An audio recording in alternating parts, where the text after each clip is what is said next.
and etc. We were going on to make the distinction and speak on a mechanism. Is that fine? Yes. Now, we were talking about whether the fact that there's a chairperson, if I understood your question, made any difference. And my answer is, doesn't make any difference. Now, if you look at the chapter on commissions of inquiry, which is chapter 18, in tandem with the Act, which breaks it down a little further, you will see that in sections 1, section 2, subsection 3, it provides, that's of the Commissions of Inquiry Act, it says the commission shall specify the subject of inquiry and may. My apologies. Are we reading the Constitution or the Act? The Commissions of Inquiry Act. I'm trying to read them in tandem. Sure. Because the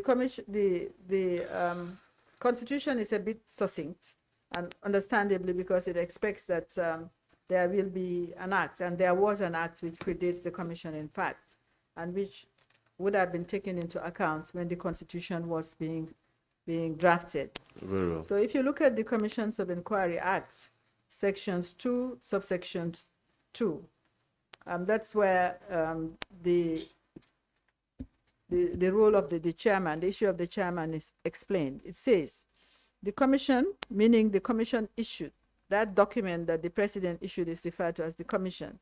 The commission shall specify the subject of inquiry and may, in the discretion of the president, if there is more than one commissioner, direct which commissioner shall be chairperson, and direct where and when the inquiry shall be made, and the report thereof rendered, and prescribe how the commission shall be executed, and may direct whether the inquiry shall or shall not be held in public. So all the words that are being used, how the commission shall be executed, means it's a mandate. It's a mandate giving to 1 or 3 people to go and carry out a particular investigation. It's not trying to set up an office. An establishment connotes an office, which is then established, and it's given a structure, and of course, it will also have its own functions, and it may be permanent. But of course, we know there are establishments that can be set up for a short period, for a fixed period. But normally, establishments are permanent. So if you look further at subsection 3, the proviso, which says, provided that the presiding commissioner is entitled to, no, sorry, that's not the one I was looking for. The casting vote, there's a section. But I would, section 8. If we could read that before we go to subsection 3. Except as may be ordered by the presiding commissioner to exclude any particular person or persons for the preservation of order, for the due conduct of inquiry, or for any other reason. Yes. Okay. What about it? Sorry. I just wish for us to make a mental note of it. We can proceed on to 8. Okay. If you look at the only other role, the commission, obviously, if you have more than one person, you will need to have someone taking care of or in charge of operational issues. You can't have 3 people. They are likely to waste time if you have all 3 people having to arrange the operations of any function, any committee or whatever you establish. I agree. So there must be a presiding commissioner if there is more than one. Of course. So that's logical. So, but one other, I think we can call it an authority that's vested on the presiding commissioner is the casting vote. If the commissioners are in any case equally divided, this presumes that there are 4. Maybe they are an even number instead of. Yes, there could be 2. There could be 2, and therefore, one of them, the presiding commissioner, is given a casting vote. Obviously, the mechanism that was issued in terms of our own, the one we are talking about, the Jammeh Commission, there are 3 commissioners. So the issue of the casting vote never arose. So the commissioners are equal. But always, we have this maxim, equal inter pares. It's just like a panel of judges. They're all equal. They have to decide, sit down, and agree on a consensus as to the way forward. I assume when it comes to this committee, they are all equal. I don't presume that that's in the nature of committees and presiding officers of committees. But it has no effect or impact in terms of determining or whether the Commission of Inquiry is an establishment or not. The Commission of Inquiry cannot be an establishment because the language that is used in setting it up, it's issued. It's just a commission that is issued. And then the persons who are appointed as members of the commission are called the commissioners. By virtue of the fact that it's a commission, you know,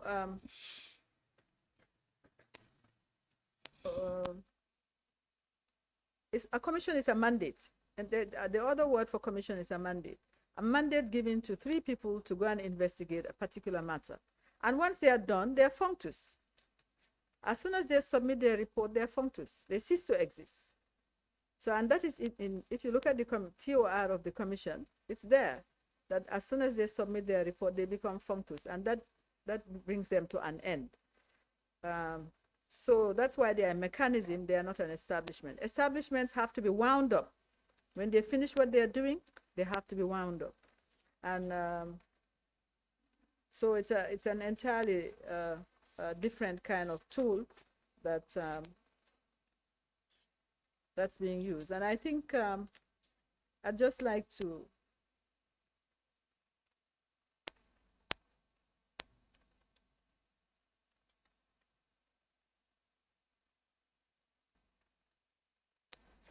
it was kind of explained by the Supreme Court in its ruling also, and perhaps you can refer to the commission as an instrument of good governance. If I may refer to the judgment.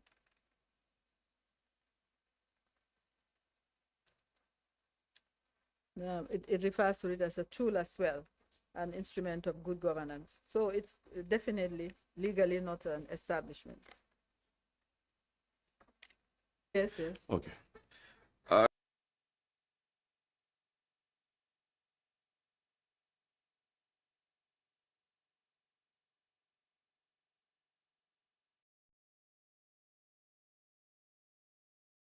I agree with you that perhaps it is a mechanism and it's not an establishment. We can agree largely on that. I don't see too much of a difference. But with respect to the issue of structure and organogram, nothing that we have looked at in the law suggests that a mechanism cannot have a structure or an organogram.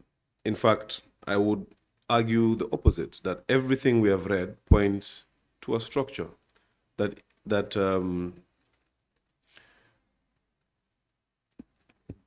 even though there were 3 commissioners, there was one commissioner who was appointed to be the chairperson. And as such, the privileges of a chairperson would accrue to him as the presiding commissioner.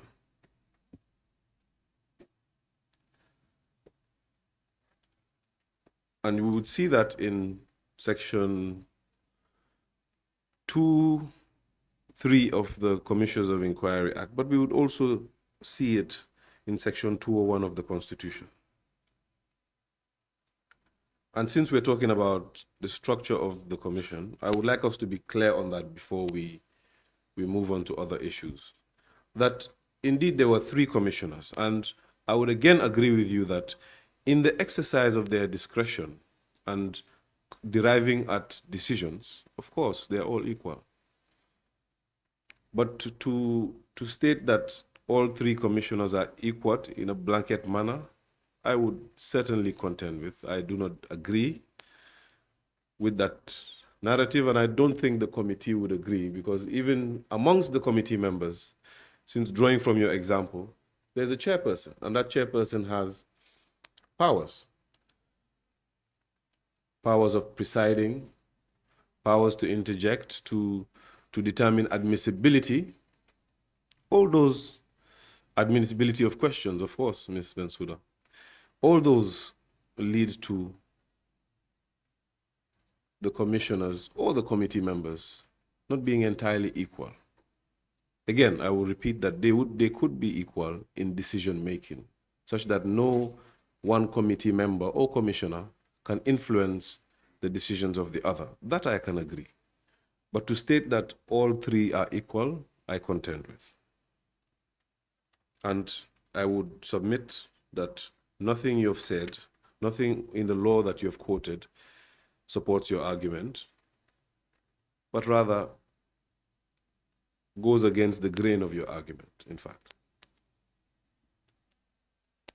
Can you comment? If you don't wish to comment. I'm kind of at a loss because perhaps it's because I'm not quite sure about the rules of procedure before this committee. Obviously, this committee is not a court. So it's certainly the view that council holds may be important when the committee comes to decide. But in terms of my evidence, it's not adversarial. It's not me against you or me against a subject. So I don't have to agree or disagree with you on anything. You don't even have to comment. So I don't even see the need to have anything in contention between us. My opinion was sought. That's fine. And that is my opinion. And if I may just make a slight comment on something you said, which I don't think it's accurate, perhaps in this committee, but in the commission, in commissions of inquiry, which are kind of modeled on, for want of suppose a better mechanism on how courts operate. The chairperson does not decide on his own. The chairperson must consult the members, even on admissibility. If there is an argument before the commission of inquiry about anything that needs to be admitted, he would consult. He would turn to both commissioners on either side and consult with them, and they would have to agree with every single decision of whatever nature before the commission of inquiry.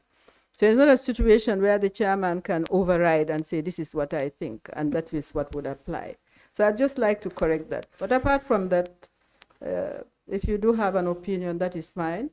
But as I said, my evidence, my opinion that was sought is that commissions of inquiry are not establishment, they are not offices, they are mechanisms. So I would, that's precisely what I'm saying. The point has not been made. At least I don't believe the point has been made. I would leave the rest to the chairperson and the committee. But also I would contend with you again that all the commissioners need to be at par and need to be in agreement before a decision is made. Then what is the essence of Section 8 of the Commission of Inquiry Act, the casting vote, the overriding vote? When they are at a deadlock, the chairperson can override the decision. Precisely, the casting vote is precisely that. When you have an even number of people and they cannot decide, then you have a deadlock because the number is even. So if you have two people and they don't agree, there's a deadlock and there's need for a casting vote. When you have 4, 6, and that privilege 8, is given to the chairperson. But only even when you have even numbers. Obviously, if there's a deadlock, that would be the end of the commission. They will not be able to proceed. So that's why, again, this mechanism, it exists not only in commissions, it exists in any decision-making body of people where, there cannot be, there's an even number of people, and therefore there cannot be consensus because of the fact that the numbers are even. One person is giving a casting vote. Yes. So that doesn't mean that that person is necessarily more powerful than the others. It's just, again, I hate to keep on repeating mechanism, but it's a legal,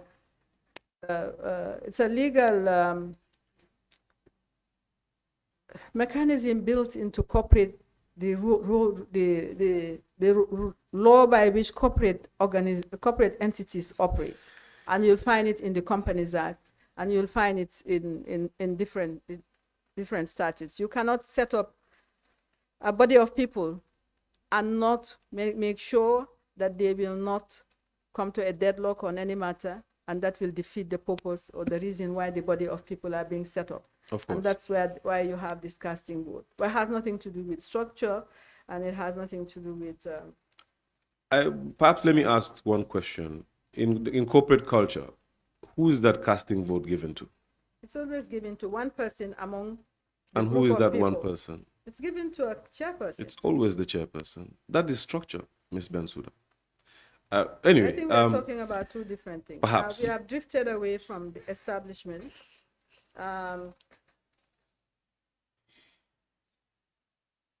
Yes, let's leave it. I think we have drifted away from that. As I said, we're still within our... In terms of establishment, the language is very also important.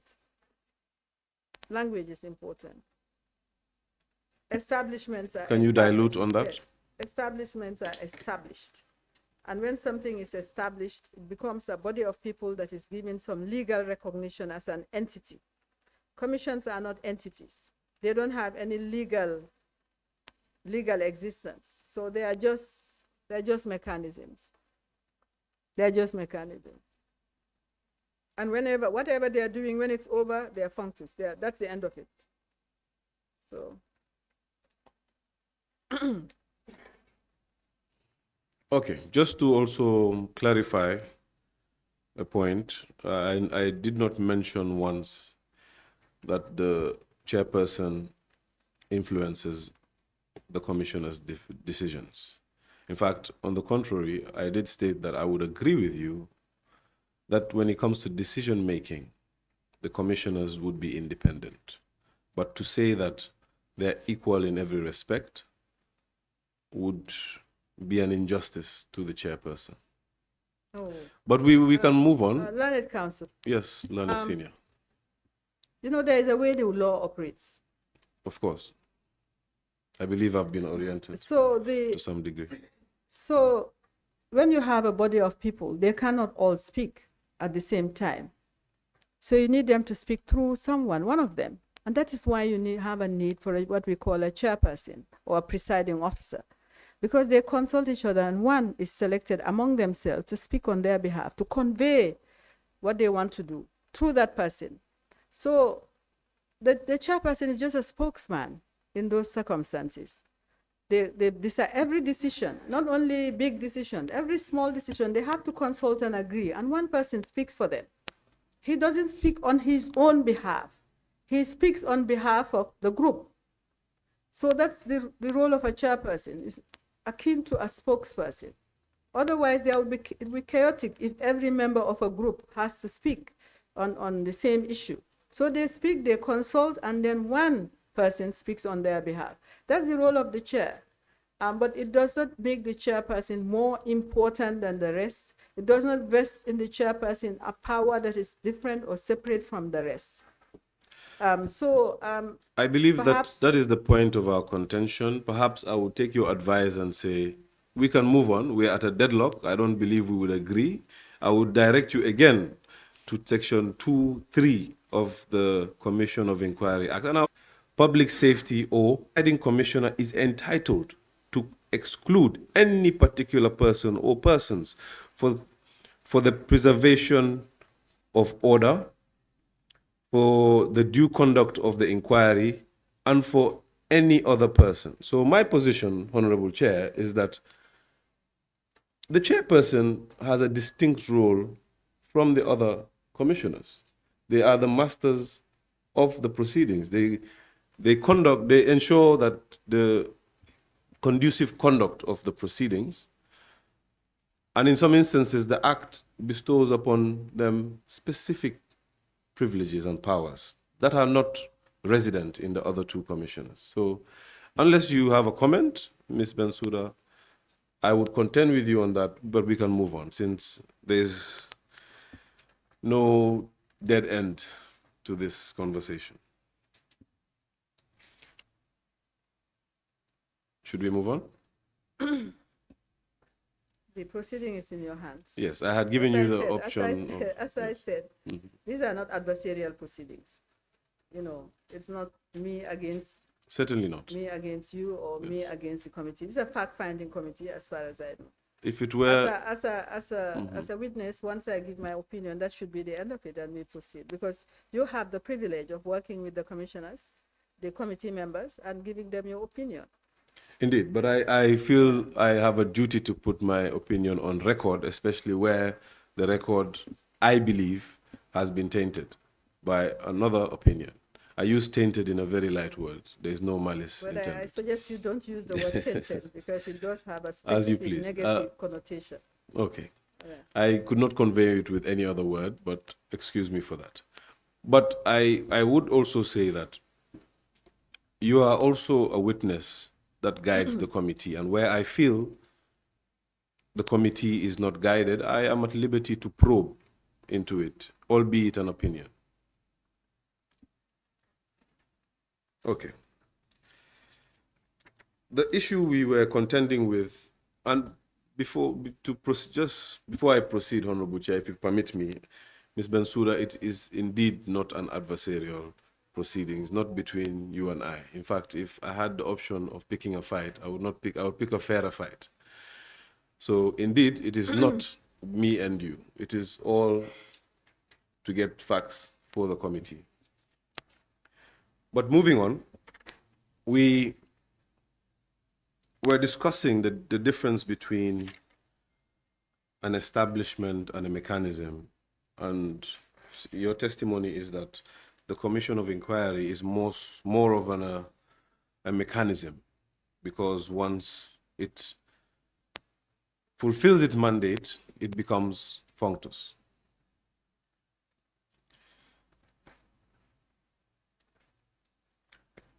And still on the organogram, perhaps we can move, we agreed that the Secretariat would have an organogram. We are not agreed on the hierarchy of the commissioners. Perhaps let's move on to your responsibility. It is from evidence we have obtained in this committee, from yourself and other witnesses, namely the chairperson of the Jammeh Commission, as he then was, the Honorable Doyen of the Bar, Mr. Jammeh, as well as the Secretary to the Commission, the first Secretary to the Commission, Mr. Alhaji Mamadi Kurang. The second Secretary also confirmed that, and just yesterday, another Commissioner, in the name of Commissioner Abiose George, confirmed that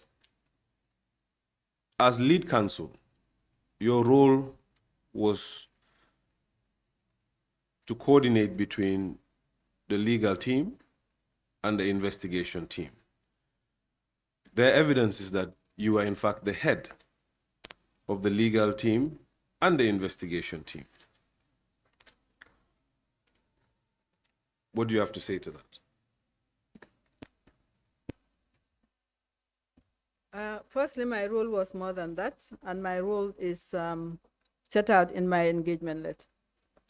We will get to your engagement letter. I set out what I understood my role to be, and Can that you permit me engagement letter was shared with the commissioners. Indeed it was. MOJ 3K, Honorable Chair. If you would permit me, Ms. Bensouda. If I may just say. If I may, Ms. Bensouda, kindly permit me. You asked a question, or you don't want an answer? But I want to guide the question. I don't want to leave it in the open. The question is not with respect to your role in entirety. The question is with respect to whether you were the head of the legal team and the investigation team. So if we can confine it to that so that we can move on. No, I was not head of the legal team. I was the legal team. I, as lead counsel, was the legal team. If you look at my appointment letter and my engagement letter, it said so. It said that and if I may quote from it,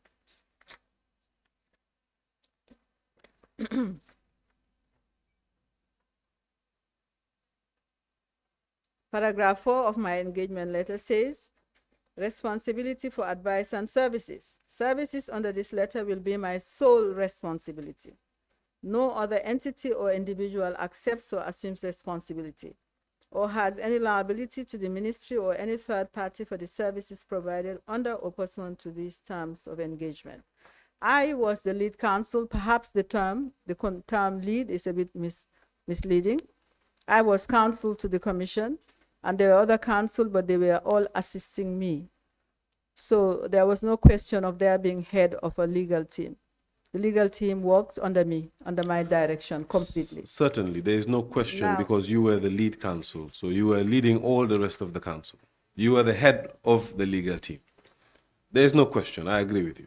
I wasn't the head of the legal team. That's what I'm trying to say. I was counsel, and I was responsible for all legal work.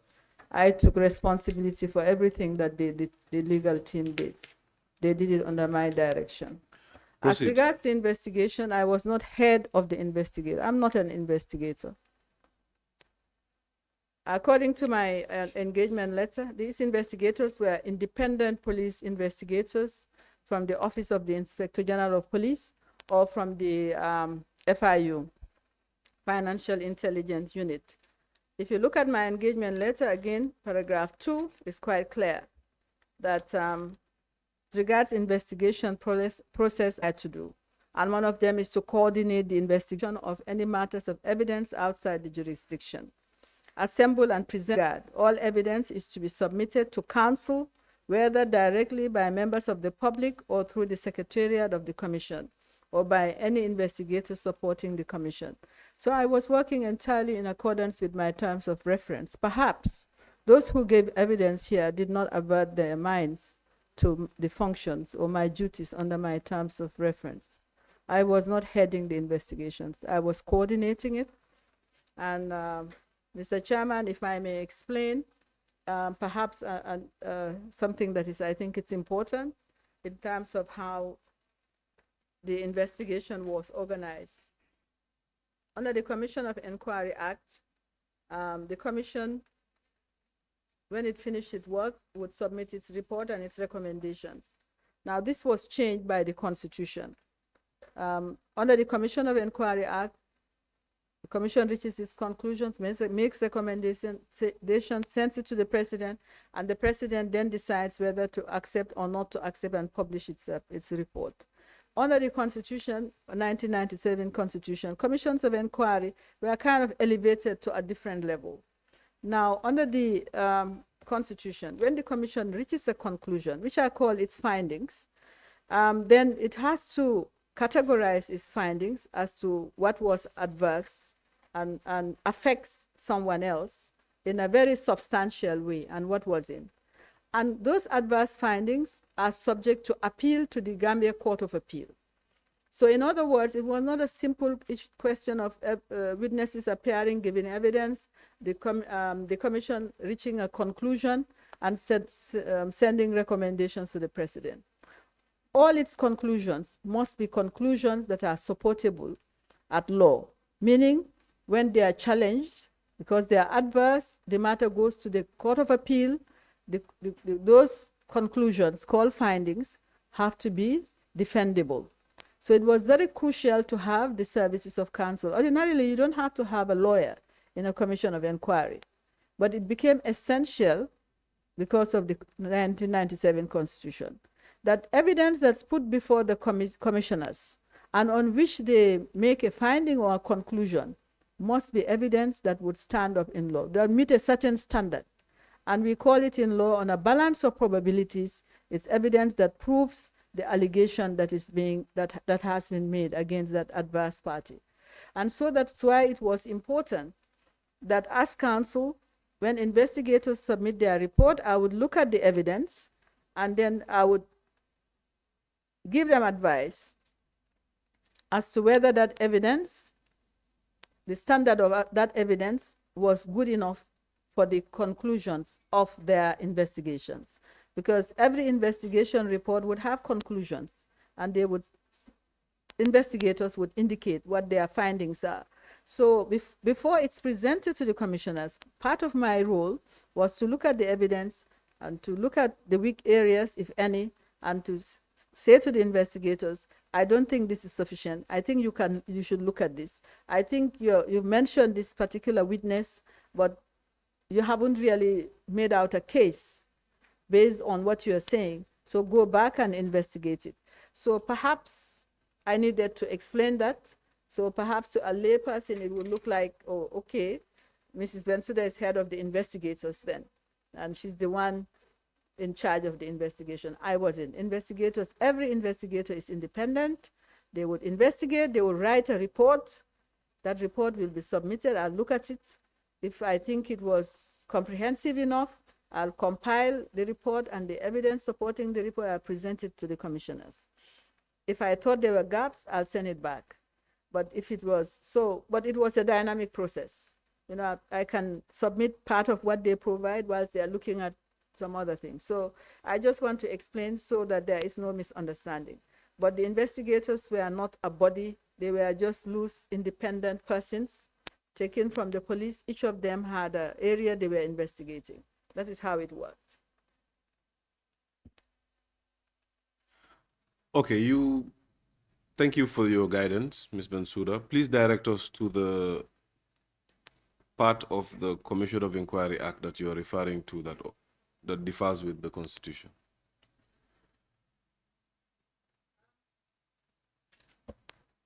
In terms of, I did not, at least in my latest evidence, I did not refer to any part that differs with the Constitution. Oh, I believe what you are told, the chair, is that previously. Oh, I see. Exactly. Okay, I see what you mean. Please direct us. If you look at the Commissions of Inquiry Act, you will see under Section 7 provides that the commissioners, after taking the oath as prescribed, A, will make a full, faithful, and impartial inquiry into the matter in respect of which the commission is established, and conduct the inquiry in accordance with the directions, if any, in the commission. And this is the commission issued by the president. That's what is being referred to. There's the terms of reference. And B, in due course,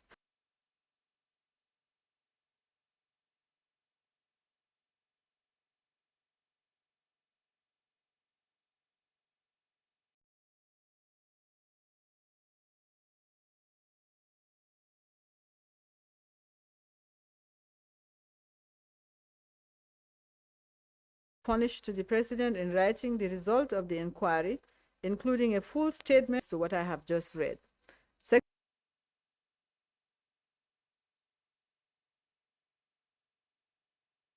Section 204 says adverse findings. 1. Where a commission of inquiry makes an adverse finding against any person, it shall, at the time of submitting its report to the president, inform such person of the finding and the reasons therefor. 2. A person against whom any such adverse finding has been made may appeal against such finding to the Court of Appeal as of right, as if the finding were a judgment of the High Court, and on the hearing of the appeal, the report shall be treated as if it were a judgment. 3. An appeal under this section shall be made within 3 months of the appellant being informed of the adverse finding, as provided by subsection 1, or such later time as the Court of Appeal may allow. So, in other words, the commissions of inquiry did not have, before the Constitution came into force, they did not have this power.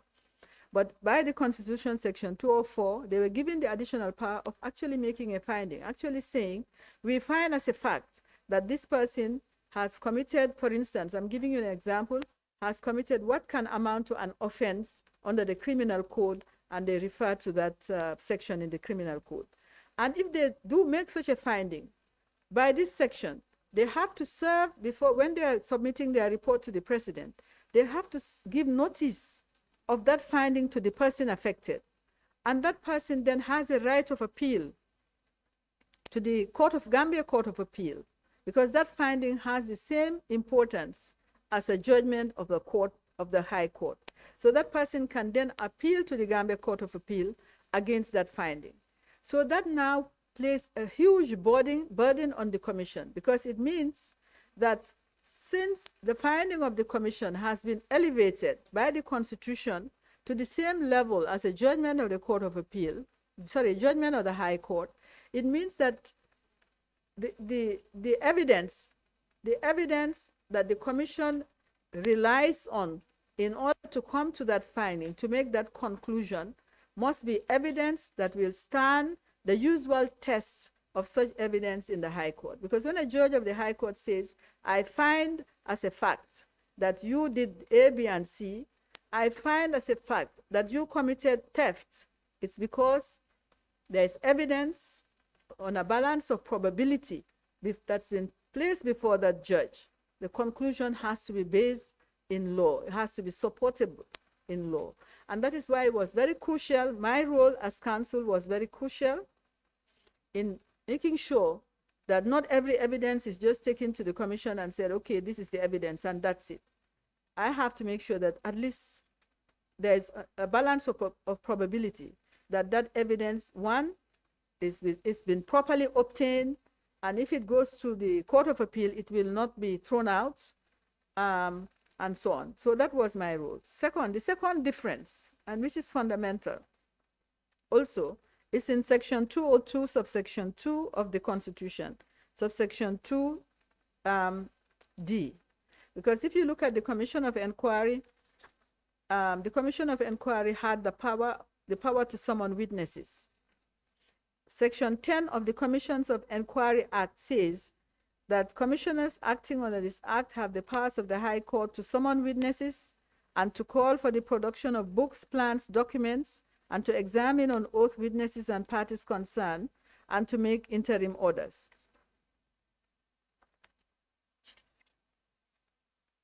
Okay, it's the same. Okay, sorry. The making of interim orders is the same. I thought there was a difference, but it's the same. The Commission of Inquiry had. So this is the main difference, is the adverse findings. But the interim orders, both acts provided for interim orders. I think I'm looking at the act. Yes. All right, Counsel.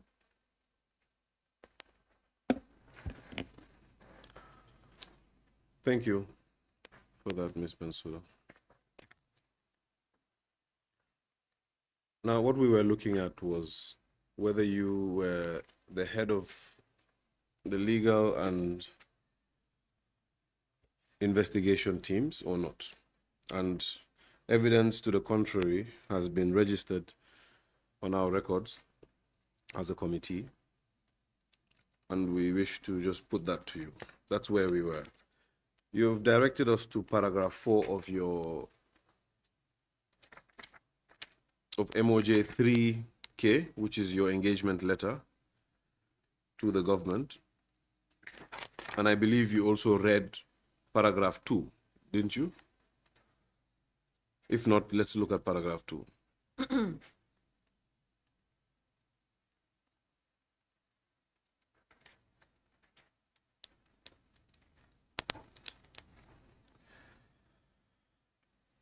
Shall we?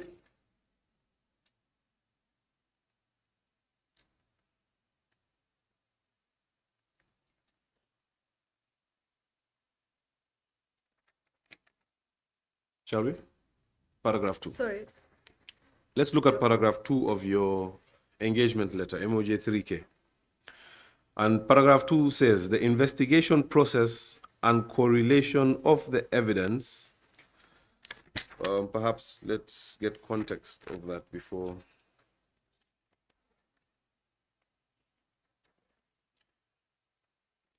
Perhaps I can allow you to go through paragraph 2 for us and explain each of the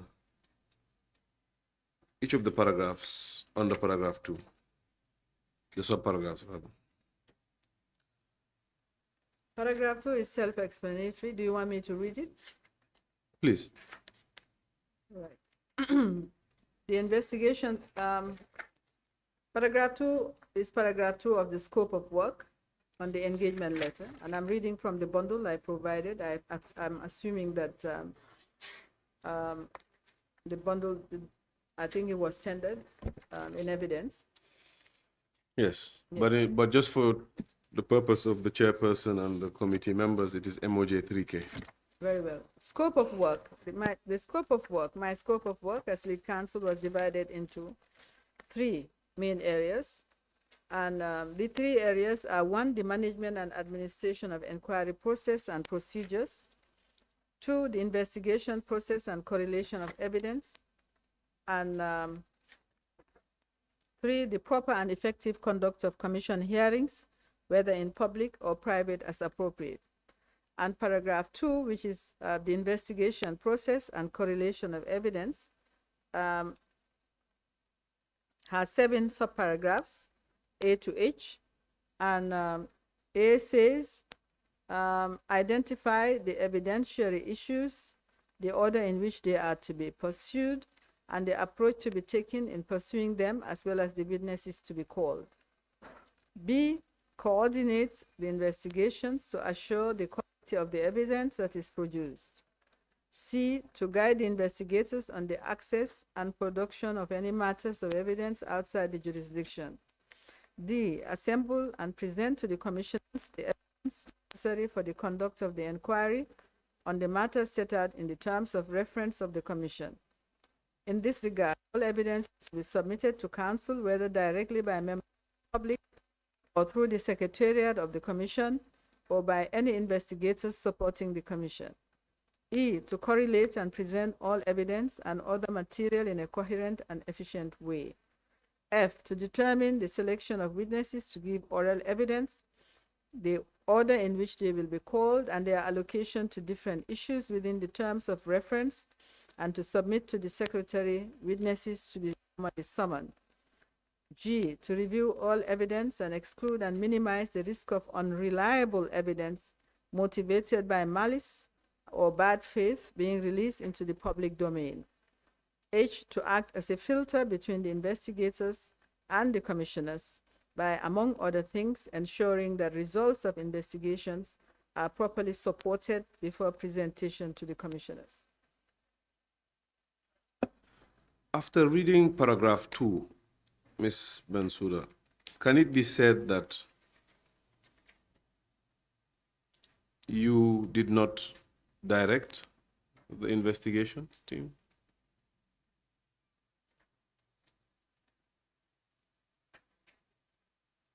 I did not direct the investigations. Okay, if you can look at the paragraphs a bit closer, or rather, and if I may add, please. And it doesn't matter to me what anybody says about whether I directed the investigations or not, because it's entirely irrelevant. This commission is over, it's functus, it has done its job, it has submitted its report. I appeared before it, I have done my job, I have submitted my report. So opinions, persons can hold opinions.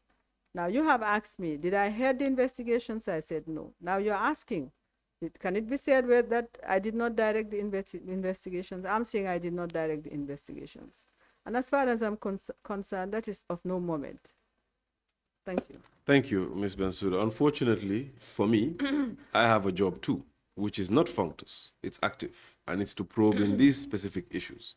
So unfortunately, I have to ask these questions. And unfortunately for you, you would have to answer these questions. I wish to look at some of these. Sorry? Oh, okay. I'd just like to, Sure. for the record again, to say that the tenure of all these questions since this morning, or since I started appearing in before this committee, I did raise the concern, and I'd like to raise it because it's a matter of record. And I'm saying that all these questions are way outside the mandate of this committee. The committee's mandate is not open-ended. This committee is not been set up by the National Assembly to review the work of the Jammeh Commission. That is not in the motion that was passed on the floor. I don't see it there. And nothing in that motion supports what is happening, the tenor of the questions that are being asked. And The committee is subject to judicial review, to my mind. And at the end of the day, we expect that it will produce a report that is consistent with its mandate. So, yes, I've been invited to answer questions, but I do have privileges as a witness. I should not be asked to answer questions that are not within your jurisdiction, which is your mandate is all about, and which is your remit. So I'm here. I will give my best to cooperate with the commissioners. But I think that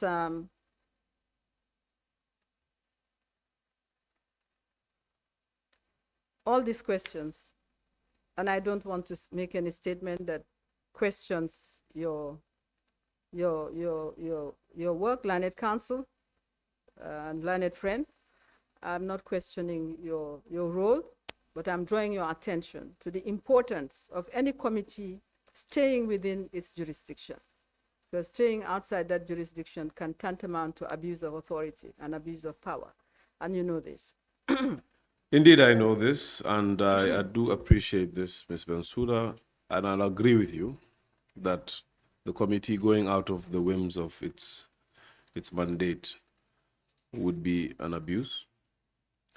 I would disagree with you that we are going out of our mandate. And I believe this issue has already been raised and an order been given. So if we could proceed, since you've done us the kind courtesy of answering our questions, I would continue to say paragraph 2.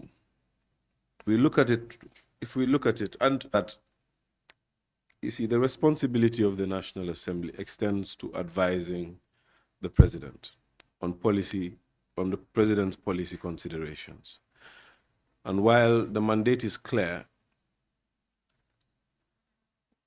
anyway, let me stop at that. The Assembly should advise the president on policy issues, and this work, your testimony, will go a long way in enabling the Assembly to do that. Thank you. Paragraph 2, the investigation process and correlation of evidence. Now, the first limb talks about identification of the evidentiary issues. And then when you go to B, it says that you are responsible for coordinating the investigations to ensure the quality of evidence that is produced. C says that you are responsible to guide the investigators on the access and production of any matters of evidence outside jurisdiction. D says that you are also responsible to assemble and present to the commissioners the evidence necessary for the conduct of the hearing. Now, a wholesome reading of paragraph 2 indicates that, indeed, the investigation team were under you. Any comment? No, I don't have any comments. You're entitled to whatever opinion that you form. Certainly. Certainly. I would ask the Secretariat to also furnish the witness with SC6. SC6, but in the witness can also, since the witness has a bundle, can look at MOJ3G and MOJ3O and O. SC6, Secretary to Cabinet 6.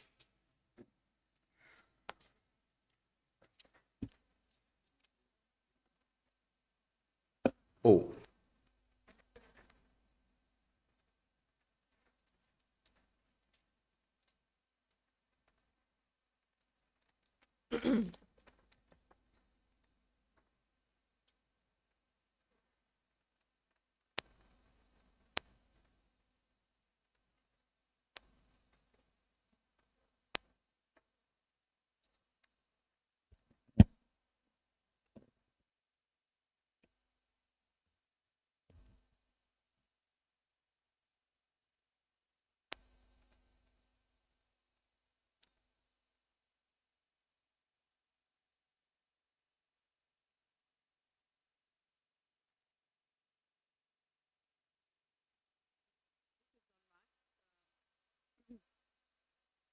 SC. I know the volume itself is SC, but how do you, okay. Oh, you're going by the folio, okay.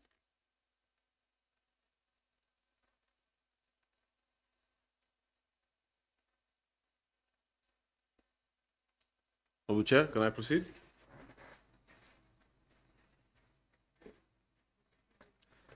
Thank you. Let's begin with SC1, which is SC6 rather, which is a letter dated the 20th of July 2017, just days after commission was set up, and precisely 3 days after you resumed work, because you've informed the committee that you resumed work on the 17th of July 2017.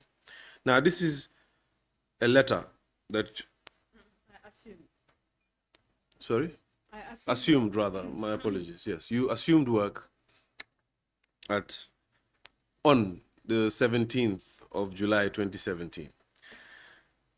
3 days later, a letter was issued from the commission to the office of the president under your hand. I will allow you to give us the contents of the document.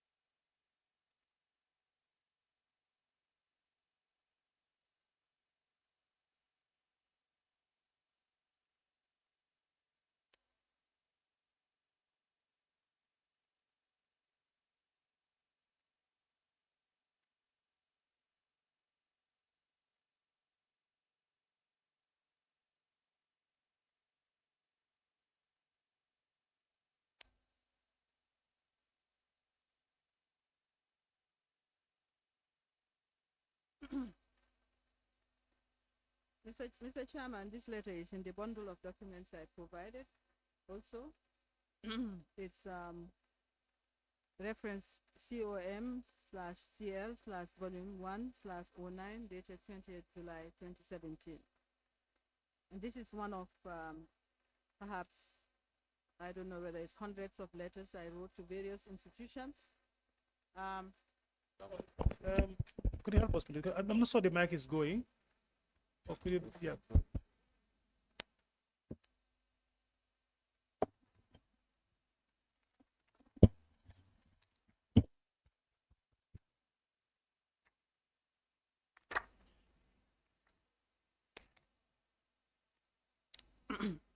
As I was saying, this is one of a series of documents I wrote to various institutions and organizations when I assumed my duties on the 17th of July 2017, and this letter was dated 20th July 2017. In my bundle, I have given what I call examples to show what I was doing during that period. So the letter is addressed to the Secretary General, Office of the President, State House, Banjul. And for the record, it was Mr. Fadera who was Secretary General and was very helpful in our investigations. And it says, "Dear Sir, the Commission investigations. As you are aware, I have been appointed counsel to the above commission, which has started work from the Jembe Beach Resort, formerly Jammeh Beach Hotel, Kololi. My duties include the coordination of the investigations and compilation of all evidence relating to the TOR for presenting to the Commission. In this regard, it would be greatly appreciated if the following information could be submitted to the Commission as a matter of urgency. 1. The names and contacts of all persons who have served as Secretary General, Cabinet Secretary, and Chief of Protocol from 22nd July 1994 to 21st January 2017, which was our mandate. 22nd July 1994 to 21st January 2017, the period during which they served, their current whereabouts and contacts if known. 2. All remuneration, including salary, allowances, gratuity, and pensions earned by the following persons during the aforesaid period. ex-President Jammeh, Lady Zainab Jammeh. 3. The bank and bank accounts into which the remuneration were paid. 4. The payment vouchers and any other supporting documents for the payments. And it goes on to say, it would also be helpful if a suitable officer from your office could be identified to work with the investigation team in order to facilitate interface between your office and the inquiry and the retrieval of necessary information. Please note that this request is urgent, and we would appreciate receiving the information on item 2 and 3 in particular before the 28th July 2017. I count on your cooperation. Yours faithfully, and I signed Amie ND Bensouda. Copy, Secretary to Commission. Let's look at MOJ 3O and 3G as well, because they're under the same belt. MOJ 3. 3G and 3O. MOJ 3G. Can please, can I be assisted? If the Secretariat could assist the witness. If it's in this bundle, I'm not sure.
You need not read the entirety of the letters, but because they are quite similar, and you have hinted to the fact that within that period you wrote to several institutions. Perhaps you could just explain these two. And they're, like you said, they are just examples from the many letters that you were issued under your hand.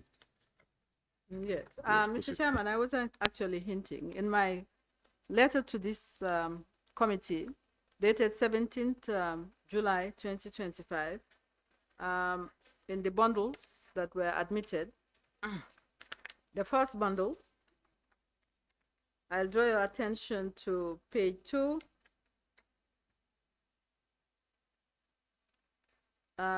in which I stated the sixth paragraph.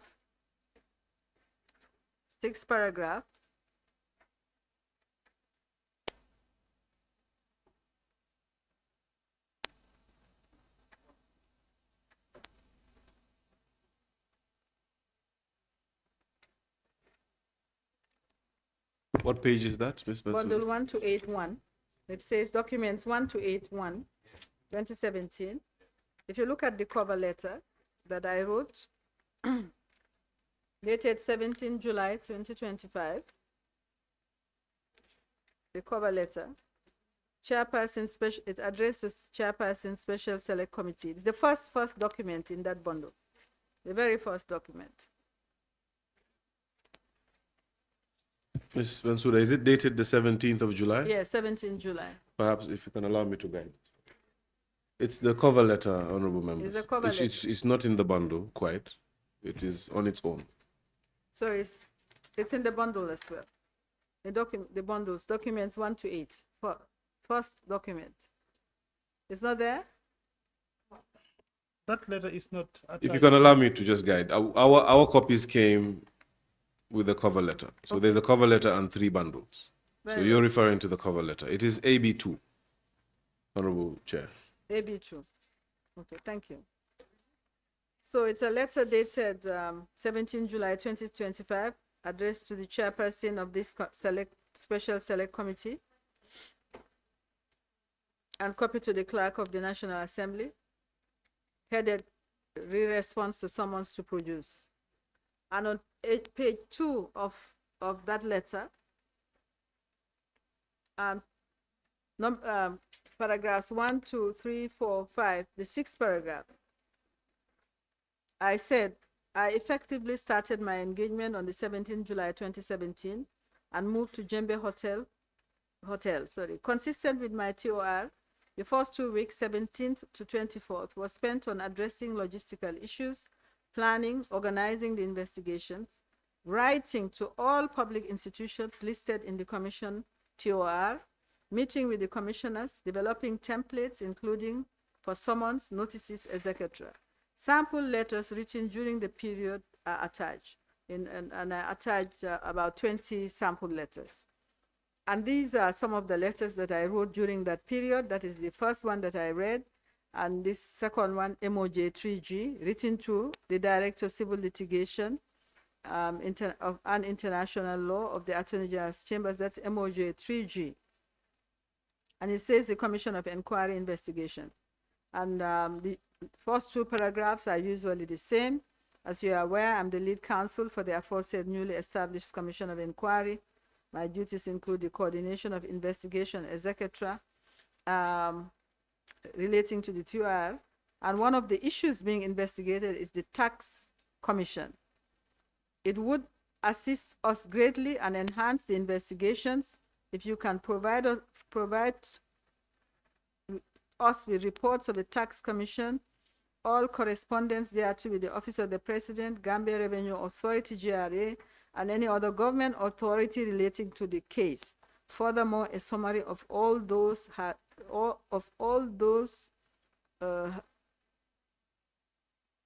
paid, I think there's a typo there, all those paid and to which account. This matter should be treated with urgency. So I wrote hundreds of these letters. Yes, and perhaps I would excuse you from reading MOJ 3O. I will do that myself. It is addressed to the Solicitor General and Legal Secretary. It was dated the 9th of August 2017, and the subject is with reference to commission investigations, like all the other letters. With reference to commission investigations, as you are aware, I am the lead counsel for the aforesaid newly established Commission of Inquiry. My duties include the coordination of investigations and compilation of all evidence relating to the TOR for presenting to the Commission. It is my pleasure to introduce Mr. A name is provided as one of our new investigators. He is assigned to collect information and documents in your office relating to the assets of the former President Yahya Jammeh, full stop. We count on your usual cooperation. Yours faithfully, undersigned, Amie N.D. Bensouda, lead counsel, commission secretary, copied. Now, 3 days after you assumed your position, letters were issued to different institutions, informing them of the Commission of Inquiry's investigations. MOJ 3O, you even had cause to introduce one of the investigators to the Attorney General's office. From the evidence we have gotten, once again, from yourself in form of documentary evidence and the viva voce evidence of 4 witnesses rather, my apologies, place you as the head of investigations. Your engagement letter not only also places you as the coordinator of the investigation team, but it also goes to say that in paragraph 2 of the scope, paragraph 2D, it also goes to say, and I'm reading from the middle of the paragraph, in this regard, all evidence is to be submitted to council, whether directly by the members of the public or through the secretariat of the commission, or by any investigators supporting the commission. I would also direct you to the tail end of paragraph 3, paragraph 2. The end of scope, after the paragraphs on the scope, you have a paragraph headed team. Can you see it?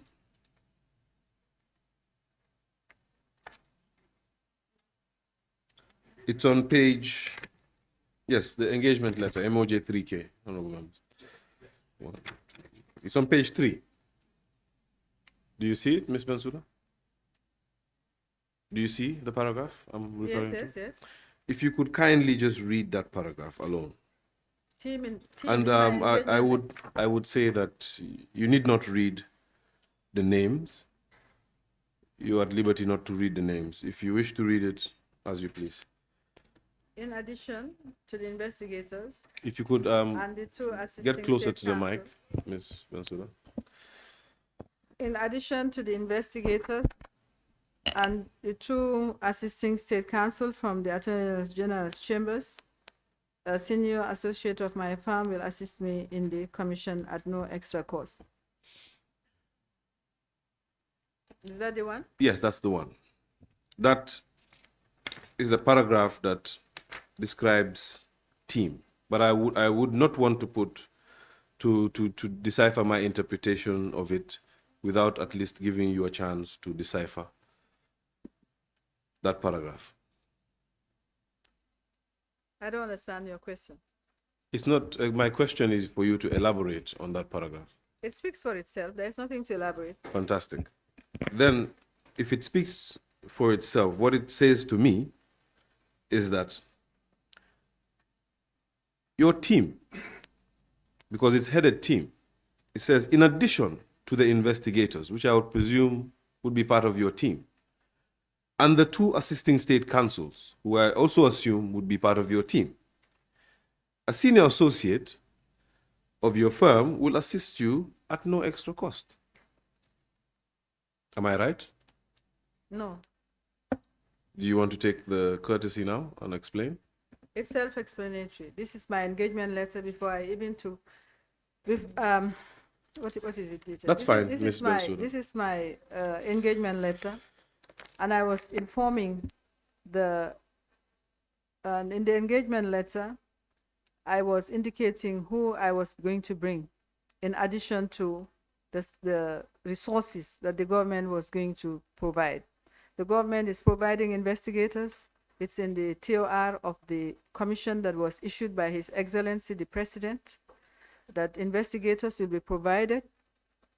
And in my discussions with the Attorney General, it was agreed that he would provide state counsel who would support me, because we all recognize that this was a very extensive investigation. And obviously, in terms of what I would agree to, fees to be paid, and so on, I needed support. And he agreed he would provide state counsel for two reasons: to expedite the investigations and as a learning process, so state counsel can learn from the process. And team, from an engagement letter, means who is going to come from my office and will constitute the team. And it was going to be myself and one senior associate. That's what is intended. You can give it a different interpretation. But I must say again, anyway, let's go on. Let's leave it. I think it's healthy that our laws are tested, and if again you wanted to raise the issue of the jurisdiction or mandate, I would encourage you, Ms. Bensouda, once the report is finalized, to test the law. Can we proceed, Council? Yes, we can. Thank you. Team, it says, in addition to the investigators and the 2 assisting state counsel from the Attorney General's office. In addition to, like you said, it speaks for itself. And I wish to seek clarity on this, because it's not clear, Ms. Bensouda, that your team was just yourself and an associate from your firm. If that was the sentence, if that sentence entails that a senior associate of your firm will assist you in the commission at no extra cost, it would be clear that the team is just 2 people from your firm. But it says, in addition to the investigators and the 2 assisting state counsel, feeding into the narrative that has been given to this committee by 4 other witnesses, which are consistent. And it's also consistent with this paragraph of your letter of engagement, which suggests that you were the head of the legal and investigation teams.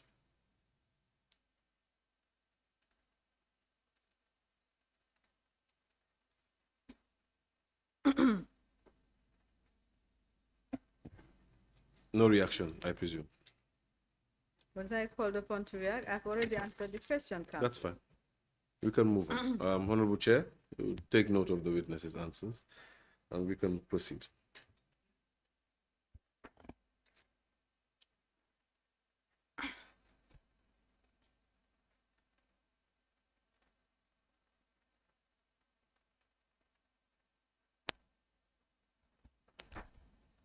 Council? Yes, Honorable. I'm consulting. No, I was going to say, I think it is going to be a convenient time for us to... I don't think it is. I think we can go for another 30 minutes. 30 minutes. Yes. It's your decision. I think we can do another 30 minutes.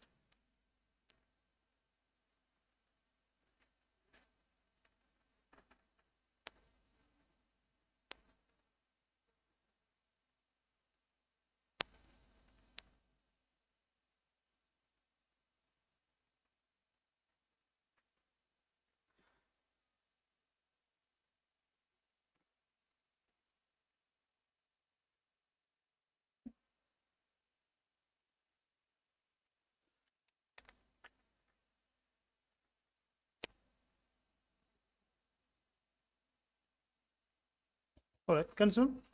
I mean, you know the standard time for our normal break is from 2 o'clock going upward. But then since lunch is not around, we can proceed at least 30 minutes, then we can go out for break.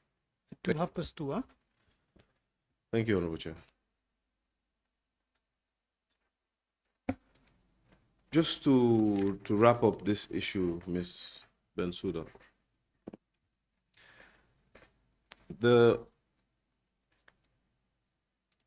from your testimony again, it's 3 units: commissioners, the lead counsel, commissioners, lead counsel, and investigation team, which is in contrast to all the other evidence the committee has received, which seems to picture it as commissioners, lead counsel, and investigation team, and then secretariat. In either case, there are 3 limbs, but the way it's described differs.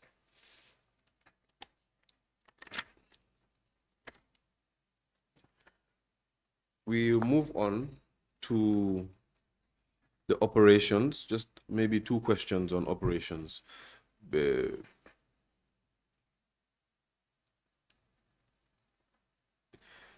is indicated in paragraph 2D of your engagement letter, and also in RS4, if the witness can be furnished with RS4 to look at, which is a memo that was issued to the second secretary, just defining the scope of work between the secretariat and the team of counsels, or lead counsels team. And perhaps I'll give it a moment for you to be furnished with RS4.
Are we there?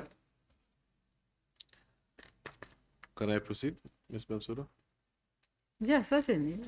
Sure. Let's look at the second page. The last. Well, before I go to the second page, this is a memo dated the 11th day of July, 2018. Of course, by that time, the first secretary had been relieved, and the second secretary assumed position as the substantive secretary, even though under the title assistant secretary. And this is RS4 is a document that sought to clarify the role of the work between council's office and the secretariat. And I would allow you to give us a rundown of this document, since it was also done under your hand.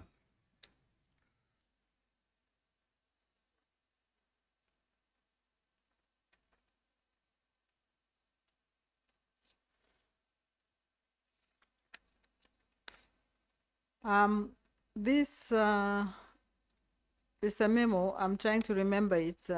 I did not sign it. I'm not saying I did not write it, but memos usually I would endorse the memo against my name. I would endorse it against my name. But I'm trying to remember it. However, it seems to be to Assistant Secretary, 11 July. Well, I think, yes, we had an Assistant Secretary at that time, but there was no secretary immediately after the 10th July. So it must be, if I wrote this memo to Assistant Secretary, then the person who was in charge of the Secretariat was the Assistant Secretary. And the memo is subject work between Council's office and Secretariat. So it outlines well, it's divided into different sections, and the first one is on summons and notices and how this work. The second one is memo, emails, and outgoing communication, and how communication between my office, lead counsel's office, and the Secretariat, how it was coordinated. Then documents, schedule, oath exhibits, and transcripts. How also this was coordinated, and it's a briefing. It's a briefing memo, so to speak, or guiding. I'm sure guiding the Assistant Secretary as to what was expected. The last paragraph is. Then there is stationary, water, fuel, and phone credits. Okay. How this was also managed, and council team and contacts, council or team and contacts. So you have the list of lawyers that were at the commission at the time. Some were from my office, and there's a legal assistant from the judiciary, and 2 legal assistants, I think. 1 from the judiciary, 1 from the AG's office. Then there are 5 investigators, all listed with their phone numbers. I wish to draw your attention to the caption in the heading. It says counsel, team, and contacts.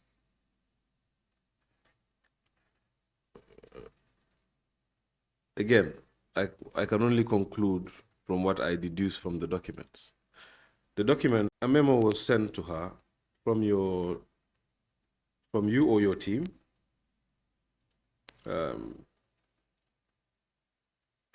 giving her clarity on the work between Council's office and the Secretariat. You see, even the subject refers to Council's office as an office. So we go from team in your TOR to office here. And on the last paragraph, the heading is Council, team, and contacts. And the composition, there's a 12-man team. Or rather, there are 12 names under that caption: council, team, and contacts. And against each name is their position and their telephone numbers. You can see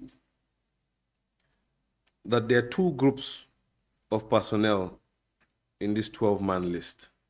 There's the legal team and there's the investigation team.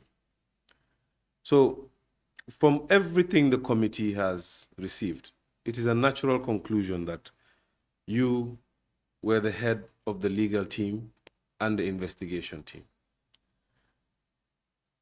I wish for you to react.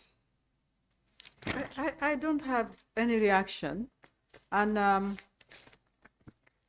I think I'll need to seek clarification from the chair.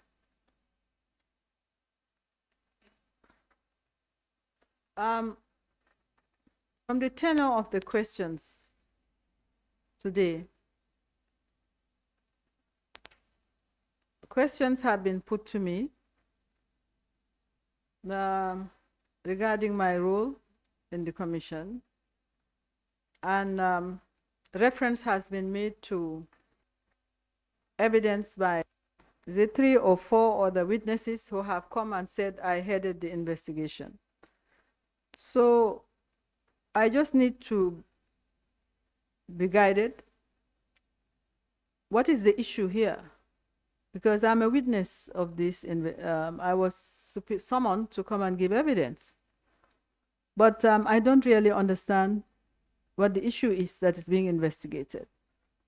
So if it is said that I headed the investigation team, and is there an issue that I need to answer? Because I keep on going back to why I am here, and I'd like to draw your attention to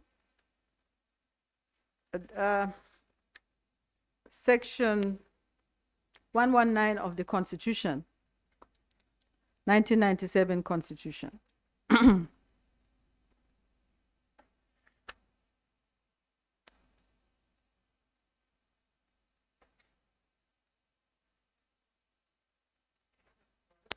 Section 119. Section 109 is about the committees of the National Assembly, and this is one of, just before I go back to Section 119, Section 109, I note, of course, is what gives this committee its mandate, and that this committee was actually appointed or established pursuant to Section 109, subsection 2B from the motion that I was shown. And subsection 3 sets out the powers of the committee, and it says, for the purpose of effectively performing its functions, each of the committee shall have all of the powers, rights, and privileges as are vested in the High Court at trial in respect of enforcing the attendance of witnesses and examining them on oath or affirmation, B, compelling the production of documents, and C, the issue of a commission or request to examine witnesses abroad. So, first one, to your powers, I've been summoned and I have appeared, and I was given a summons which indicated what I was being summoned and the question that I'm required to answer. Now, Section 119 gives me certain privileges as a witness before this committee.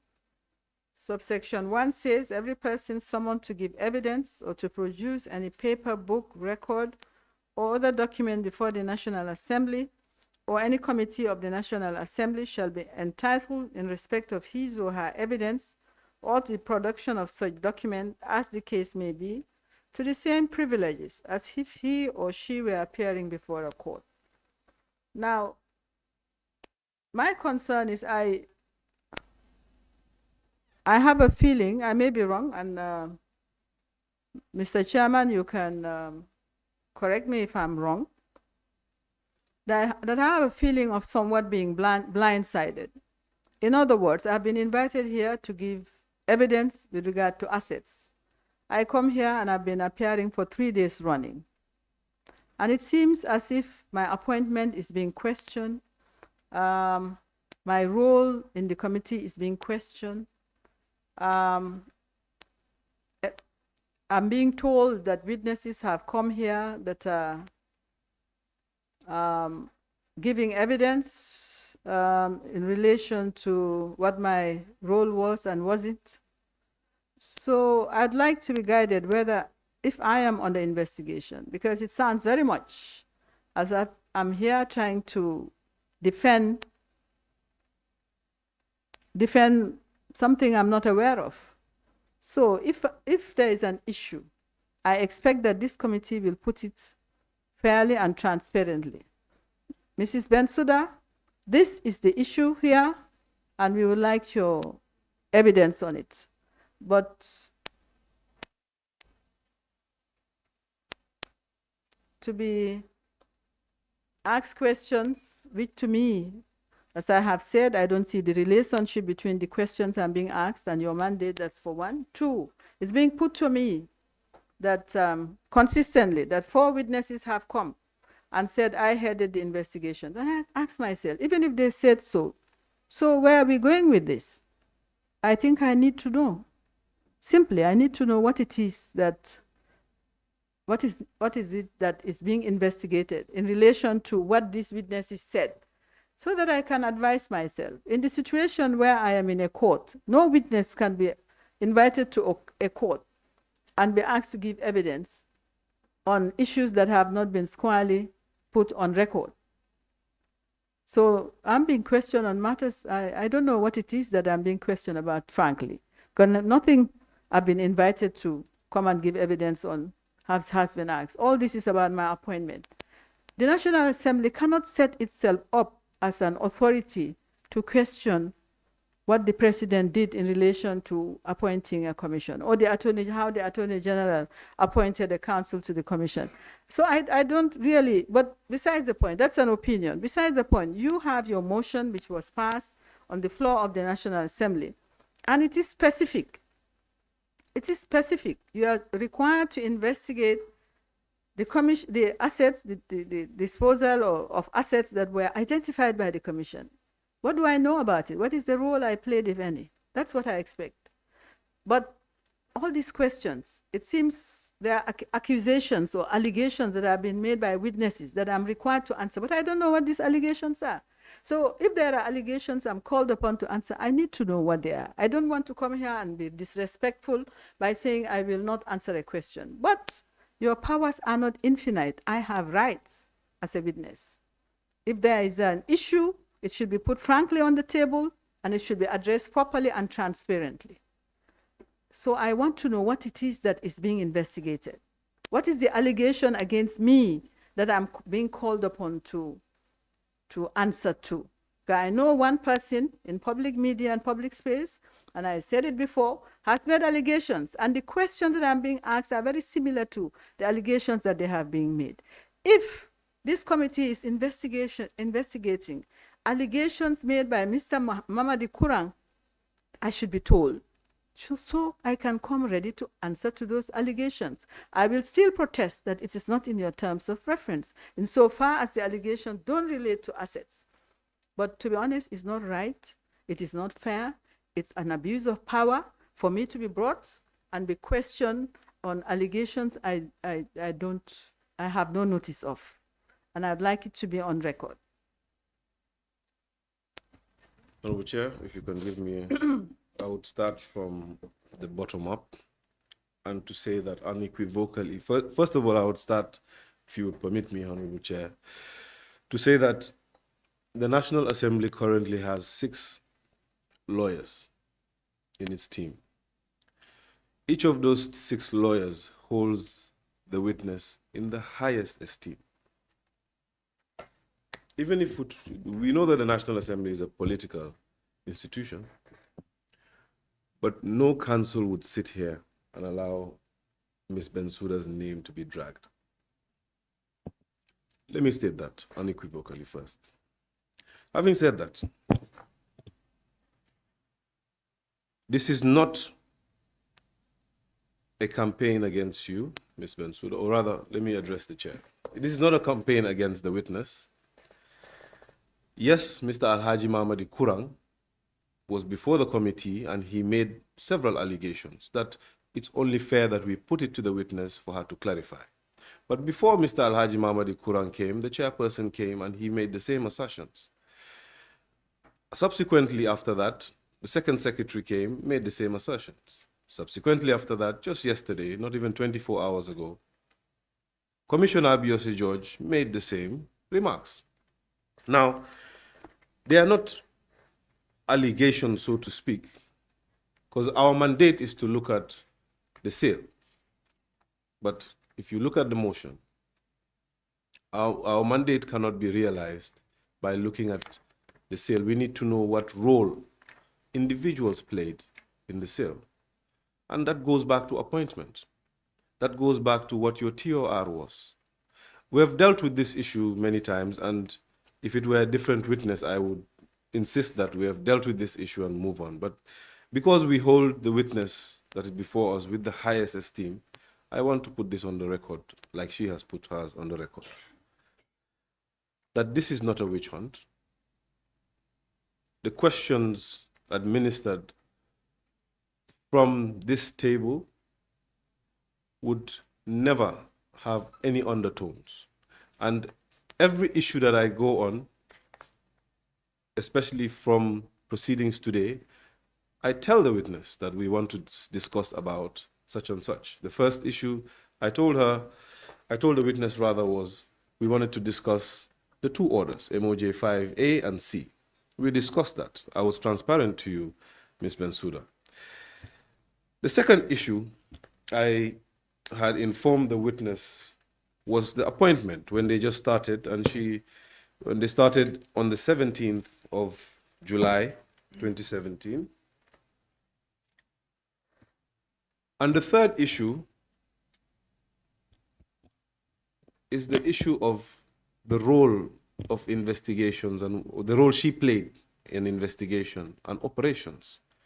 Before each of these issues, before I delved into each of these issues, I made it clear to the witness that this is what I wish to speak about. Again, I would contend with the witness and say that all the questions being administered are within our scope. They go to the greater extent of advising our mandate, and I would still stand on that, Honorable Chair. I would also go to say, and I do this grudgingly, that the Jammeh Commission was also issued with a legal notice number 15 of 2017. And therein, there were a list of properties that the Jammeh Commission were to scrutinize, to distinguish whether they were the former president's assets or state assets.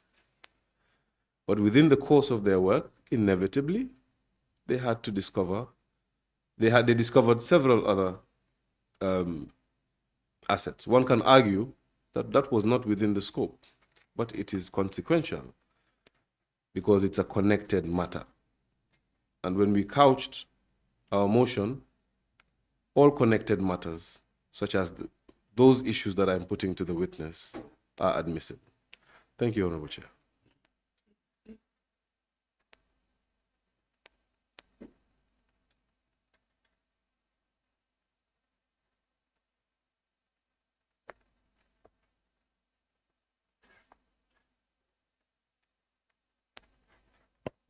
All right. Thank you so much, Council. Thank you, Ms. Bensouda, for raising that concern. And of course, I also want to put it on record.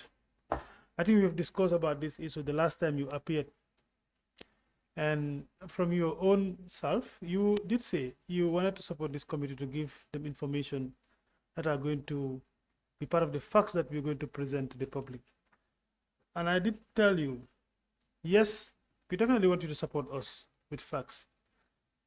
But you will also realize that this committee, since we started work, and I said this the last time, the questions that we are asking witnesses are strictly within the mandate of the committee. And some of the things that we receive from other witnesses, of course, Council said it, it will be only fair for this committee to put those questions to you, just for your reaction, to confirm either yes or no. And I think that is exactly what the committee is doing. Like Council said, the lawyers that we have in the House that are supporting the committee, these are also young lawyers. Of course, we are proud of them. They've been doing a very good job.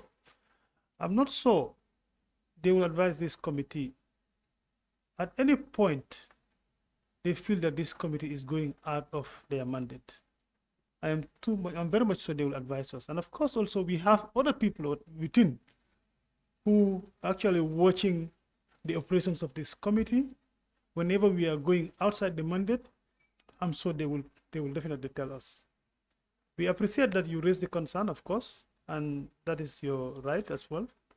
But I think we are definitely within the remit of this committee, and then I will indulge you to, cooperate with us and support us to get information that is relevant for our work.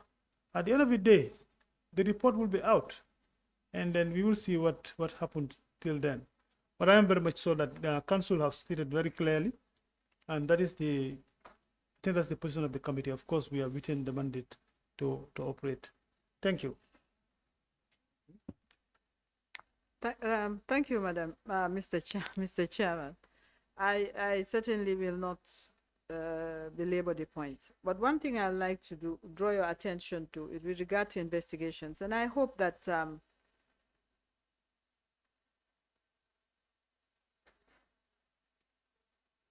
you said something very important, that I'm a witness, and when I'm asked a question, it's yes or no. But when I ask a question from the style, when I answer yes or no, that doesn't seem to be enough. The question is repeated in different forms. Other people came and said something. No, my answer is the same. It won't change. So perhaps we should try to avoid the delay, because really your time is valuable, and I'm no longer a spring chicken. I don't want to be sitting here hours and hours on believing. When I give my answer, that's it. That should be it, and we move on. But let me just on the investigations and how things work. It's a pity, I think. I don't know what SBS Jammeh, whom I hold in very high regard, said, but I hope, and I'm sure whatever it is, there is a misunderstanding somewhere. There is a commission report, 9 volumes, and volume 1 outlines how the commission operated. And in terms of investigations, I'll draw your attention, I don't know whether you have the volumes here. Let me draw your attention to page 11, and I hope that will resolve the matter of investigation so that hopefully we can move on beyond this point. Ms. Bensouda, Volume 1. Volume 1. Yes, if you could just give the committee a few moments to.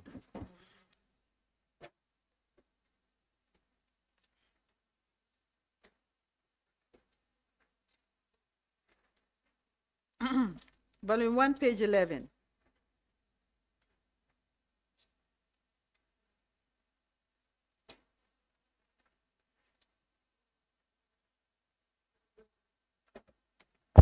You can go ahead. So if you look at that, from that page, I think the heading was method of work from the previous page.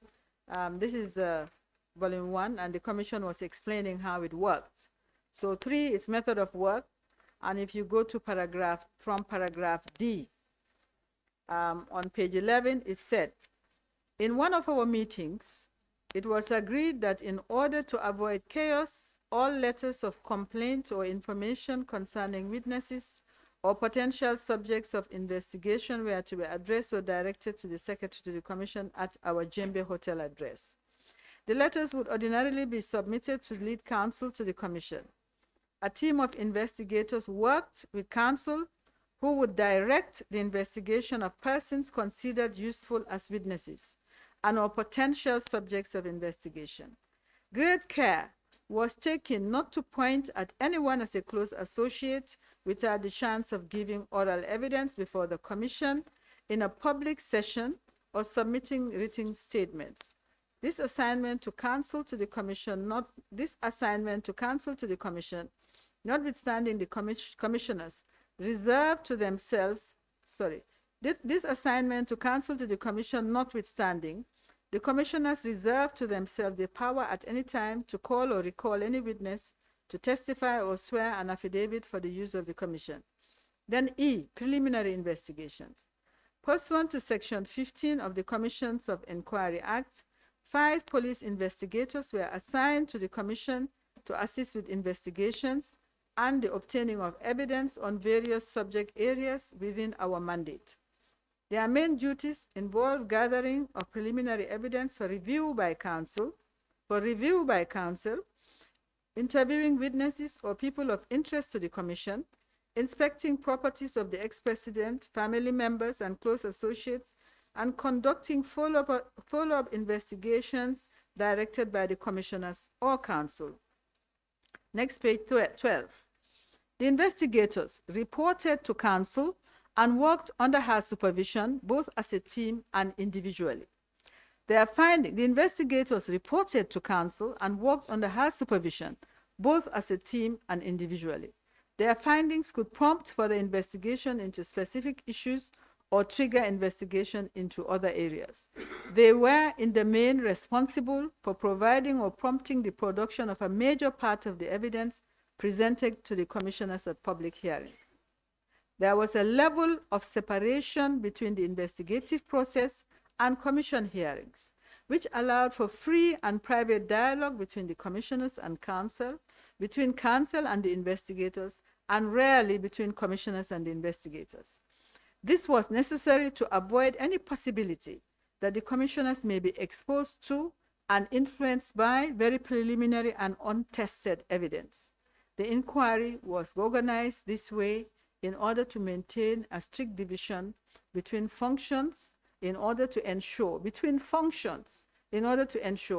that the general processes of the Commission were all conducted in a transparent, fair, and non-prejudicial manner that averted any possibility of bias on any issue, subject, or against any person. This is how the Commission worked. It is already in the report. So to my mind, witnesses coming here and giving their opinion about a commission that it's done with functus 6 years afterwards, it's neither here nor there. With respect to my learned friend and the commission, it's a mere waste of time. It is in the commission report. Nothing they say can override this report. This report is paramount. Nothing any witness can come here and say, this report is the report to the president after commission is finished. This is the legal report of the commission. And it's all here, how the commission works. What is the relationship? The relationship was functional. It was not hierarchical. That's what I'm explaining. The relationship was functional. You are responsible for this. You are responsible for that. This person is responsible. And we work together in a seamless manner. It's not hierarchical. The chairman cannot control me. I was lead counsel. I cannot control the commissioners. I cannot control investigators. I can tell them, go and investigate this, but I cannot say anything about what they bring. I will look at it and say, look, this is not enough. Go and check. I don't think I can present this. That is, it's functional relationship, very dynamic, but it's not hierarchical. So really, that's my final answer on the point of the investigators. I really don't have anything to add. This is in the report. This is how it worked. I have nothing to add. So please, I hope you will accept my answer so that we can proceed. Honorable Chair, I would like to state that this is an investigation. The committee is also conducting an investigation. An investigation has to take a position sometimes and prove or disprove that position. And consequently, I will have to ask my questions in different phases. I am sure the witness, being lead counsel, understands that. But also, what the extract that was just read, with all due respect, Ms. Bensouda, it aligns with what the 4 testimonies before this committee. I'll just read 2 of the extracts, and I'll leave it there since the witness has also left it there. I'll leave it to the chair. But it says, a team of investigators worked with counsel who would direct the investigations of persons considered useful as witnesses and or potential subjects of investigation. That's one. The second, I would say, it's the beginning of a sentence. The investigators reported to counsel and worked under her supervision as both as a team and individually. Those 2 statements, with all due respect to the witness, somewhat substantiate what the 4 witnesses have stated. Now, the witness has all liberty to dispel what they have stated and explain. And some of our explanation, I believe, the committee sees the rationale as to why perhaps she would be assimilated to leading it. But it's important that the witness is given an opportunity to react to what others have stated, especially for our report. To you, Honorable Chair. I would state that perhaps once the chair has deliberated on the matter, once we get the answer to my question, which I can ask again, we take a break. That would be then a convenient place. Okay, just before that, maybe you allow colleagues to do a reaction. I just want you to inform the committee the document you are just reading now. Can you make a reference to it so that we know? The document has been referred to us by the witness, and it's volume 1 of the report. Page?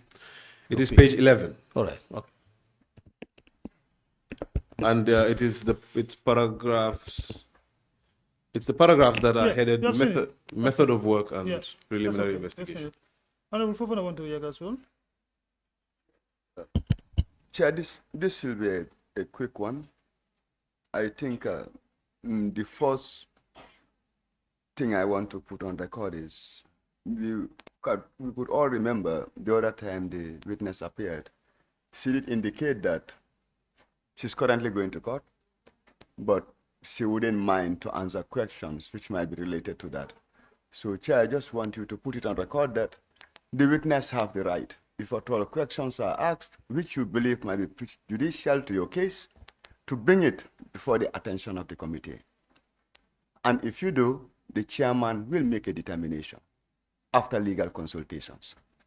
Okay, so please do. You have that right. Okay?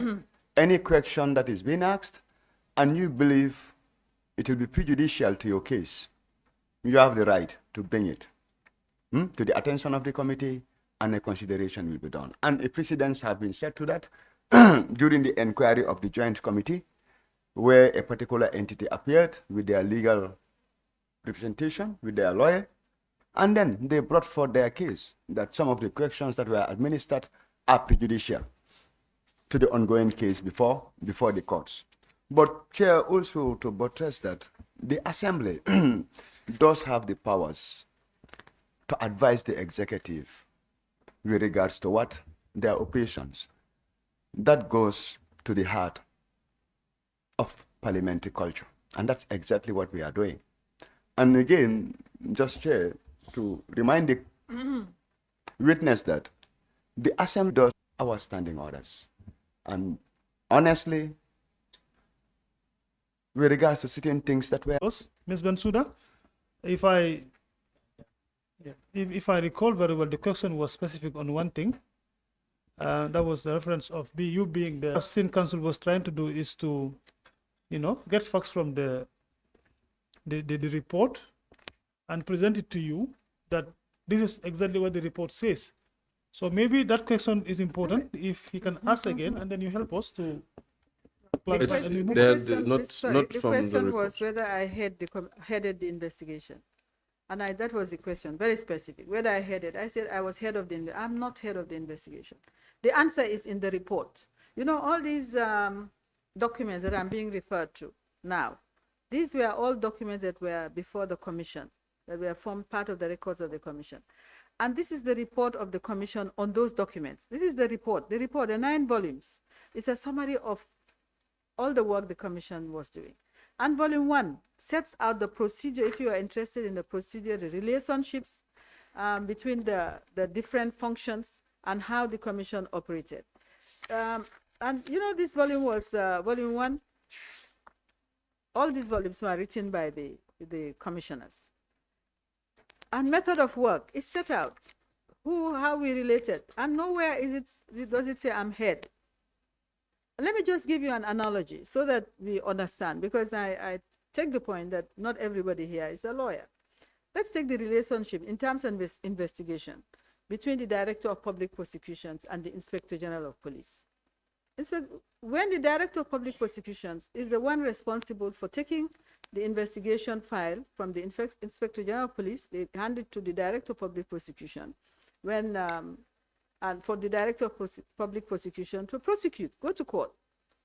But when the police bring a file, the State Council look at the file, and the file will say, okay, this is all the witnesses, these are the facts, and so on, and this is our opinion that an offense has been committed. The lawyer looks at it, and knowing fully well what it is that has to be proven when he goes to court, he then lists, no, this is missing, this is not there. What you have said does not amount to murder, for instance, if the case is murder. You have to go and check. You mentioned the witness, but you haven't really said what that witness said. Go back and interview that witness. That does not mean the Director of Public Prosecution heads the investigation. It doesn't. It doesn't. So we have to be very careful about the use of the terminology we are using. There are 2 distinct bodies. Inspector General of Police, investigation office is within Inspector General. They investigate, hand it over to the Attorney General's chambers, where you have the Director of Public Prosecution, where you have State Council. The file is given to them. They look at it. They can send it back and say the evidence is not sufficient. Does that mean they are head of the investigation? They are not. Investigation is a function that is separate from what I did as counsel advising the commission. My job was to advise, was to review, was to check, was to say, no, go and check that witness. No, do this. You can call it direct.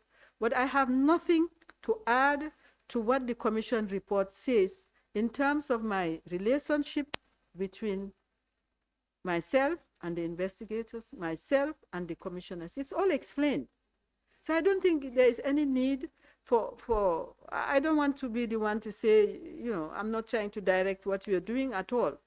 But if you have 9 volumes, the premise of the investigation should be what is in those volumes, and not what people who were in the commission said. Whatever they said, to me, to my mind, not to me, but to my mind, and in my humble opinion, it's not relevant, because they were part of the commission. They had done what all of us, we were part of the work for the commission. We had done what we were supposed to do. The commission is finished. Everything is reflected in their reports. So, yeah, that's fine. That's okay. I don't have anything else to add on this thing about my relationship with the investigators. I refer you to what the commissioner said. That's fine. I think we have gone through this part as well in the first volume. We have read the acknowledgement and all that, but we will leave it there. Honorable Sir, you can react. Honorable, my question still stands. No, we are coming back to you. All right. Coming back to you. Thank you very much. Yeah, my concern here is about the team of individuals that you are working with, the team that you are working with. Yes. Honorable Chair. Sorry. If it's a question, I advise that I finish my questioning. Yes, I just have one last question. Please. Ms. Bensouda, I would now abandon my assertion that 4 witnesses came to the committee, but I would definitely ask it a different way, and I would appreciate if you would just indulge me on it for the last time. Volume 1 of the Commission of Inquiry's report states that the investigation team reports to you. And a memo that you issued to the secretary, the assistant secretary, also makes an inference that your team comprises of the legal team and investigation team. Are we to take it that are we to deduce from both these documents that those descriptions are inaccurate? I have already, Counsel, I have already said that the relationship I had with the investigators is the relationship that is described in the report. So we take what is in the report as Yes, sacrosanct. what is in the report. As you please. That is the status Honorable quo. Chair. Thank you. All right, thank you, Counsel.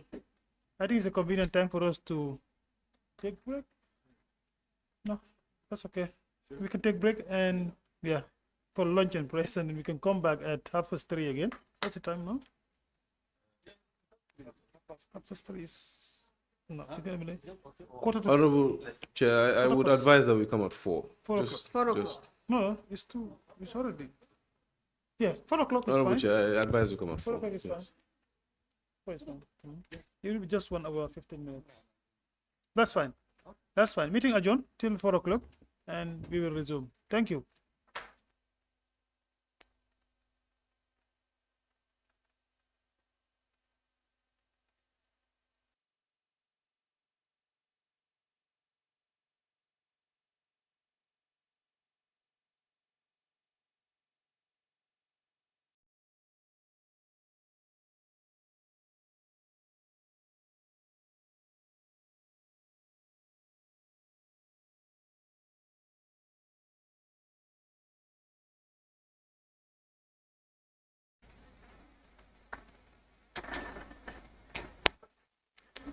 Honorable Chair, I rise to report that a quorum does exist for the Special Select Committee to commence business. Thank you so very much. It has been reported that a quorum do exist for the Special Select Committee to commence business.